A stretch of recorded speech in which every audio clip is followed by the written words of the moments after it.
apa yang perlu dilakukan oleh teman-teman dari penyelenggara tes gitu. Dan juga ada rencana untuk melakukan semacam evaluasi barangkali terkait dengan kegiatan tes. Ibu dan Bapak sekalian, saya ingin menyampaikan perkembangan Satgas terakhir saja 2021-2024. Tadi sudah diperkenalkan atau mungkin sudah lama kita perkenalkan terkait dengan Satgas Smart ini. Intinya adalah bagaimana menyederhanakan proses sertifikasi, tetapi tentu tetap menjaga kualitas dan tahapan-tahapan yang jelas di dalam proses serta tentu transparan. Ya.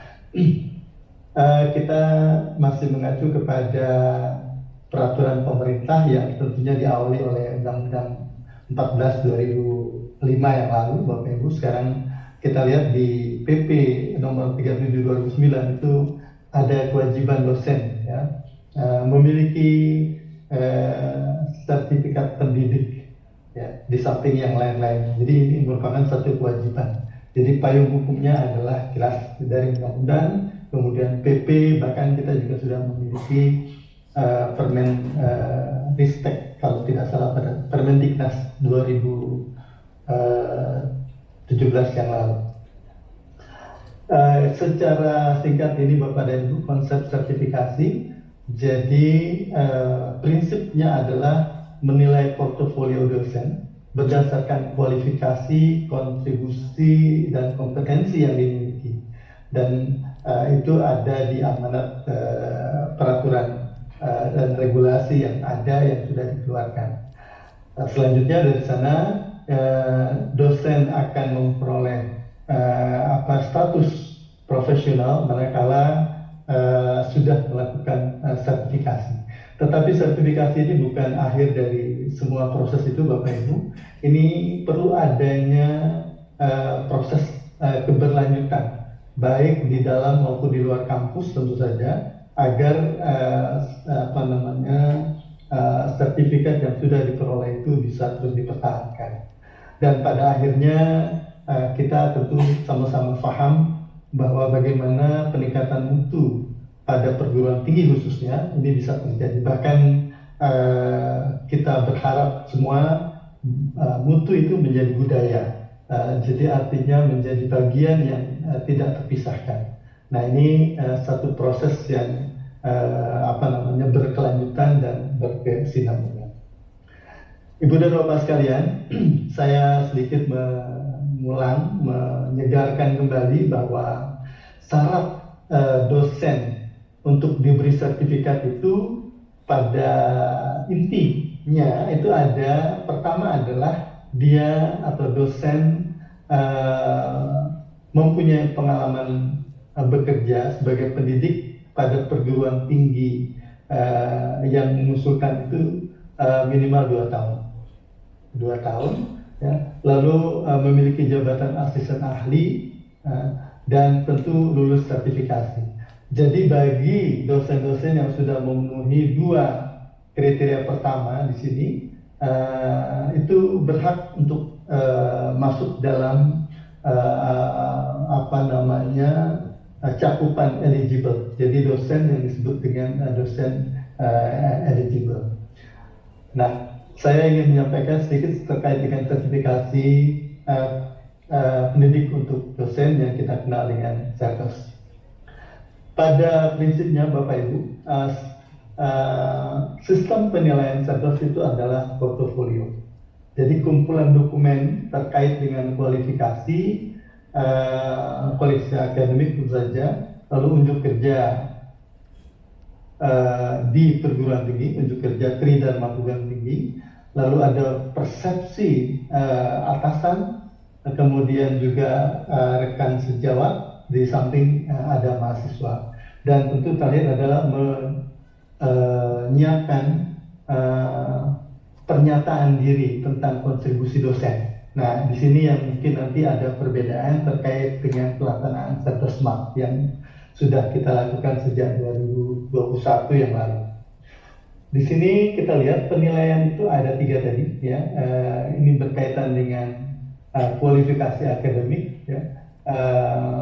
dan jabatan fungsional, yang ini tentu given Bapak Ibu.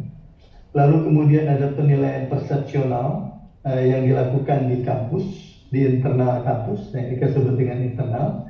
Dan penilaian kedua adalah eksternal oleh asesor di PTPS yang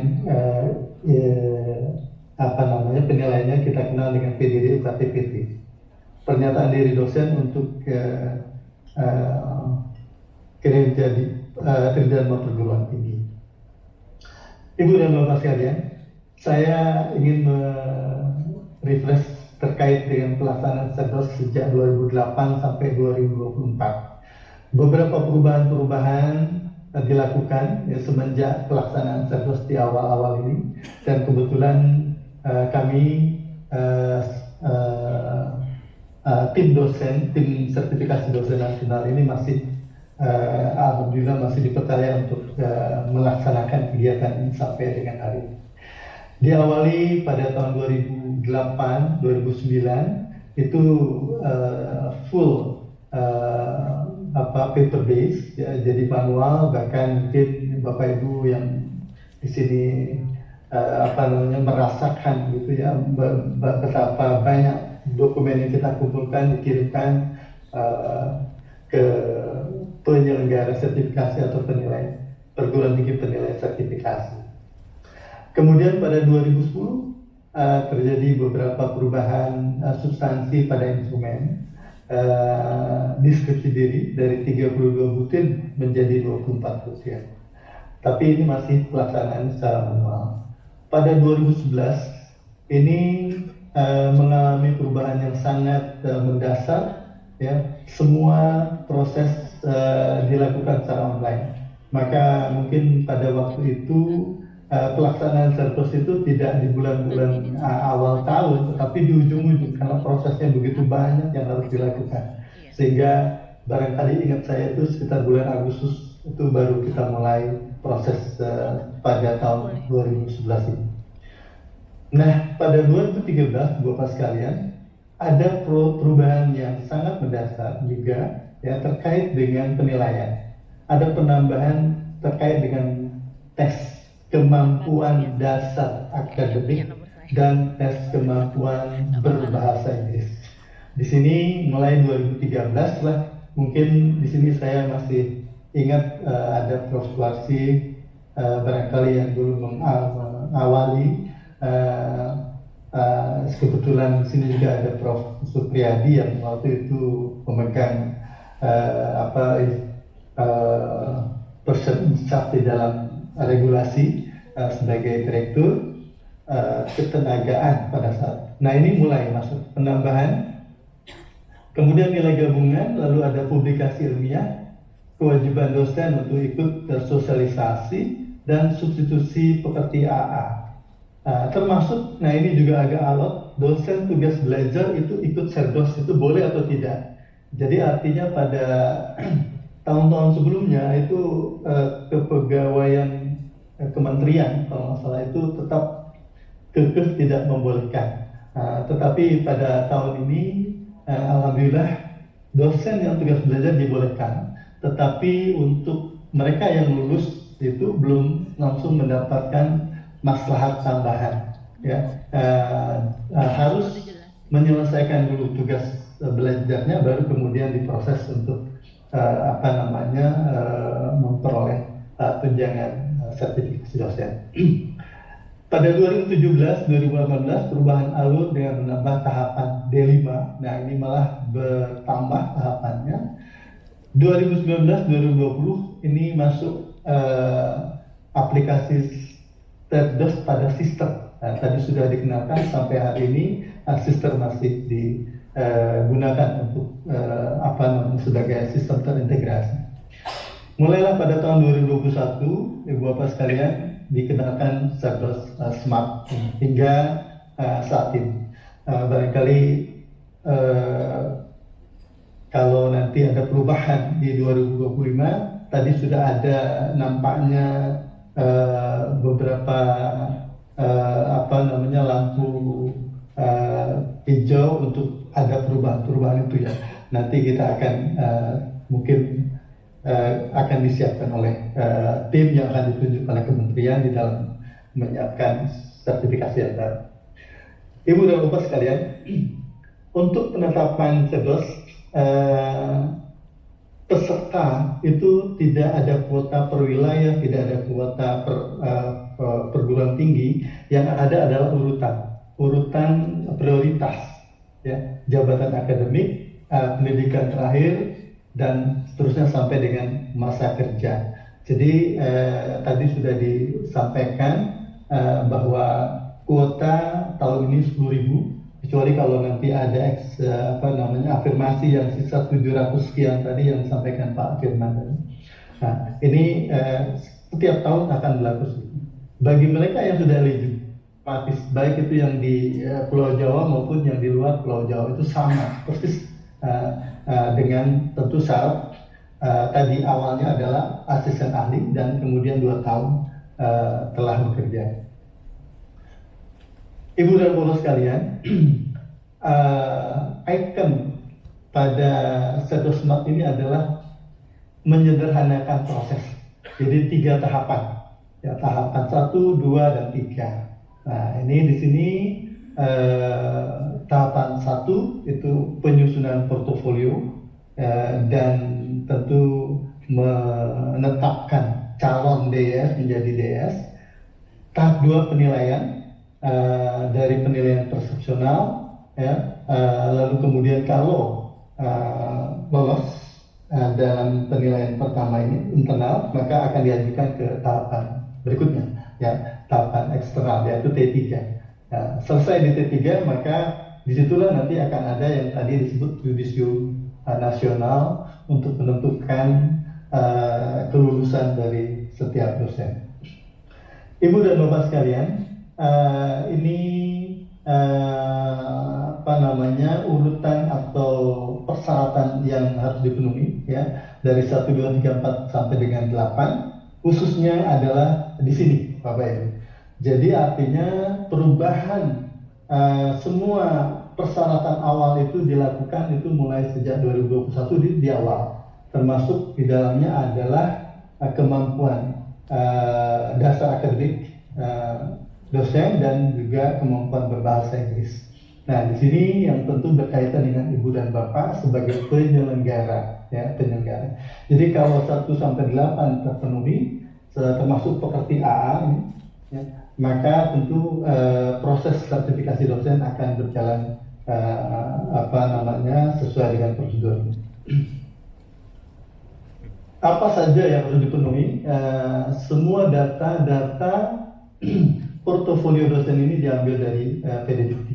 Jadi artinya basis yang utama itu adalah PDDikti. Lalu kemudian ada termasuk di dalamnya laporan kinerja dosen 2 tahun terakhir yang bertugas di dosennya di perguruan tinggi yang bersangkutan. Yang berikutnya adalah hasil TKDA dan TKBI yang tentu harus tervalidasi. Ya, tadi di awal baik Bu Swati maupun Prof. Suhardi sudah menyampaikan apa yang harus dilakukan pada penyelenggara dan juga diingatkan oleh Pak Firman, nanti kita akan lakukan evaluasi. Jadi harus ada validasi, ya. Kemudian juga termasuk di dalamnya adalah pekerti AA. Nah, yang penting adalah bahwa karena ini prinsip portofolio, nilai yang diambil adalah nilai terbaik. Jadi ini juga mengingatkan bahwa tidak ada masa yang dibatasi, ya, 1 2 tahun, tetapi yang terbaik yang diambil untuk bisa dinilai, ya, karena memang ada passing grade nanti di sana. Nah, ini passing grade-nya Bapak Ibu. Jadi kita sudah menetapkan bersama dari mulai TKDA 530, sementara TKBI itu bergantung. Kalau TOEFL ada 3 dan IELTS 4,5. Jadi ini tidak berubah Bapak Ibu sekalian. ITP TOEFL-nya 455, CBT 137, IBT 47.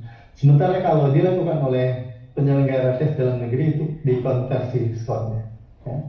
Nah, barangkali ini konversi skornya, ya ini penyelenggaranya tadi sudah disampaikan Bapak Ibu, baik penyelenggara TKDA maupun penyelenggara TKDI dalam negeri, dan ini konversi skornya. Ibu dan Bapak sekalian, apa kewajiban DIS setelah tentu dari calon ditetapkan menjadi DIS, yaitu menyusun portofolio berupa pernyataan diri dosen dalam unjuk kerja tridharma perguruan tinggi atau PDD UKT-PT, dan kemudian ada penilaian persepsional. Nah, pada PDD UKT-PT ini kita sudah sama-sama paham bahwa ada 3 tridharma, ya, ada 3 dharma. Yang pertama adalah dharma pendidikan pengajaran, itu pernyataannya dilakukan langsung melalui audio video. Sementara yang dharma kedua dan ketiga itu tetap dengan deskripsi diri secara naratif. Saya kira dalam kesempatan sosialisasi sudah disampaikan informasi-informasi terkait dengan. Saya langsung saja kepada penilaian. Jadi penilaian akhir, supaya untuk diketahui bersama bahwa kita mempunyai bobot untuk setiap komponen nilai. Ya. Untuk NKAJF ini 35%, ini yang jabatan fungsional. Lalu kemudian untuk penilaian persepsional oleh penilaian persepsi itu 10%, dan yang besar bobotnya adalah penilaian oleh asesor di PTPS yang tadi disampaikan oleh Pak Firman itu sekarang SK Menteri per 2024. Per tahun 2024 itu menjadi 41, ya. Ini nanti disesuaikan, dan pengiriman data segala macamnya itu nanti dokumen-dokumen itu akan secara sistem dilakukan secara online. Ini nilai akhirnya. Jadi dengan bobot-bobot yang tadi sudah disampaikan, nilai akhir dari portofolio itu dikalikan masing-masing bobot, dan jika nilai akhir lebih besar dari 4,2, ini maka DIS dinyatakan lulus, ya. DIS dinyatakan lulus. Ini sudah ketetapan yang sudah disampaikan jauh hari sebelumnya. Jadi DIS yang dinyatakan lulus, Bapak Ibu, pertama adalah lulus penilaian persepsional tentu, kemudian lulus penilaian PDD UKT-PT, dan lulus penilaian akhir portofolio, sehingga berhak mendapatkan sertifikat pendidik. Sistem juga sudah mensupport untuk